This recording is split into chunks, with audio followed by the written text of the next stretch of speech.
Hello and welcome to the India news destroyer. This is Chetan और India में पहली बार आधिकारिक तौर पर अखंड भारत इवेंट होने वाला है, जिसे बकायदा भारत सरकार की तरफ से आयोजित किया जाएगा। इंटरेस्टिंग बात यह है कि इस अखंड भारत इवेंट में इंडिया ने Pakistan, Bangladesh, Afghanistan, Myanmar, Maldives, Sri Lanka, Nepal, middle east, central और साउथ वेस्ट की बहुत सारी कंट्रीज को इनवाइट किया है, जो कि मैं कहूँगा एक बड़ी इनिशिएटिव है।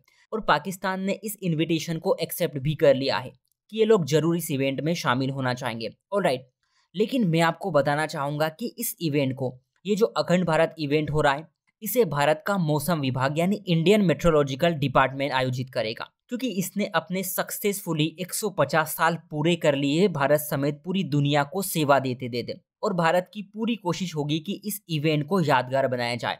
इसके लिए वित्त मंत्रालय ने बकायदा 150 रुपए का स्मारक सिक्का जारी किया। एग्जीबिशन, मैराथन, वर्कशॉप और बहुत सारे इवेंट हमें इस बड़े इवेंट में देखने को मिलेंगे। इसी के साथ इस बार के गणतंत्र दिवस पर आपको भारत के मौसम विभाग की तरफ से एक झांकी देखने को मिलेगी। भारत के लिए काफी प्राउड मोमेंट है, क्योंकि ये जो संस्था है ना, वो कितने लोगों की जान बचा चुकी है, इसको इमेजिन करना भी मुश्किल काम है।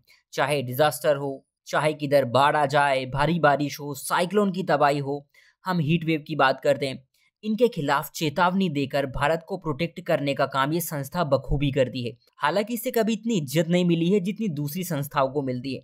जिस आईएमडी की हम बात कर रहे हैं, इसे ब्रिटिश काल में बनाया गया था, वो भी तब जब अंग्रेजों की जड़ें भारत को पूरी तरह से जकड़ रही थी। ऐसे टाइम में इस संस्था का बनना भारत के लिए एक भाग्य की बात थी, और किसी ने सोचा भी नहीं था कि उस टाइम की ये संस्था भारत में इतनी अच्छी तरह से काम करेगी। ये मैं इसलिए बोल रहा हूँ क्योंकि इंडिया में कुछ ही ऐसी संस्था बची हुई है जिनका राजनीतिकरण नहीं हुआ है। भारत के मौसम विभाग को 1875 में स्टेब्लिश किया गया था, क्योंकि इसके पहले हमारे पास गंभीर आपदाओं से बचने के लिए कोई अच्छा मैकेनिज्म नहीं था। टेक्नोलॉजी नहीं थी, सैटेलाइट नहीं थी, जो आज के टाइम हमें देखने को मिलती है। आप इमेजिन करके देखिए, आज जो डेंजरस साइक्लोन इंडिया से टकराते हैं, जिन्हें आईएमडी के थ्रू ट्रैक करके चेतावनी जारी की जाती है, अर्ली वार्निंग के थ्रू लोगों को बचाया जाता है, जब ये नहीं था तब कितने लोगों की जान चली जाती होगी, सोचकर ही डर लगता है। उस टाइम भी ऐसी घटनाएं होती थी। इस संस्था के बनने से कुछ टाइम पहले एक साइक्लोन ने भारी तबाही मचाई थी। आप ये देख सकते हैं, कोलकाता साइक्लोन इसका नाम था। 60,000 से ज्यादा लोगों की जान चली गई थी। 60,000 लोग छोटी मोटी बात नहीं होती। इससे भी बड़ी दुख की बात पता है क्या है? साइक्लोन की तबाही के बाद बीमारियां फैल रही थी। अंग्रेजों ने लोगों की जान बचाने के लिए कोई कदम नहीं उठाए थे, वरना और भी जान बचाई जा सकती थी। खैर, आज आईएमडी सिर्फ डिजास्टर को डील नहीं करता, बल्कि कम्युनिकेशन एंड साइंटिफिक इनोवेशन में अपने पैर पसार चुका है। और ऐसा नहीं है कि भारत का मौसम विभाग सिर्फ भारत के लिए काम करता है। एशिया से लेकर अफ्रीका तक इंडिया बहुत सारे देशों की मदद कर रहा है गंभीर आपदाओं से निपटने में। सो इसके कंट्रीब्यूशन को कभी भी हल्के में मत लेना। लेकिन मेन सवाल ये कि इंडिया ने ये अखंड भारत प्रोग्राम रखा क्यों, और अगर रखा भी है तो हमने पड़ोसी देशों को क्यों इनवाइट किया?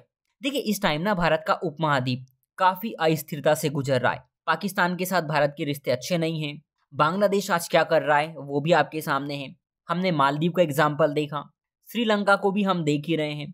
नेपाल भी लगभग चीन के पाले में ही जा चुका है। सिर्फ भूटान ही ऐसी कंट्री बची है जिसके साथ भारत के काफी अच्छे रिलेशन है।